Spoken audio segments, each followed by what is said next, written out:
কলকাতায় জেসিবি দিয়ে শোভাযাত্রা নিষিদ্ধ, কঠোর অবস্থানে পুলিশ প্রশাসনের।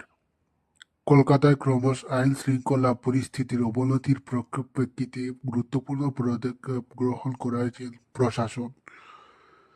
কলকাতায় পুলিশ কমিশনার অজয় কুমার নন্দ ঘোষণা করেছেন, শহরে জেসিবি দিয়ে কোনো ধরনের শোভাযাত্রা সম্পূর্ণভাবে নিষিদ্ধ করা হয়েছে। যদি কোনো জেসিবি ধরা হয় তাহলে জেসিবির মালিকদের বিরুদ্ধে কঠোর আইনগত ব্যবস্থা গ্রহণ করা হবে। পুলিশ কমিশনার আরও জানান, পরিস্থিতি নিয়ন্ত্রণের বাইরে চলে গেলে প্রশাসন কঠোর ব্যবস্থা নিতে পিছপা হবে না। জননিরাপত্তা ও শান্তি বজায় রাখতে সব রকম পরিস্থিতি গ্রহণ করা হয়েছে। তবে বিভিন্ন জায়গায় পুলিশের সামনে বিভিন্ন ঘটনার ভিডিও সামাজিক যোগাযোগ মাধ্যম ভাইরাল হয়েছে। এ নিয়ে প্রশাসন কি ব্যবস্থা গ্রহণ করে সেটাও দেখার বিষয়। নিউজ রিপোর্ট আর বাংলা।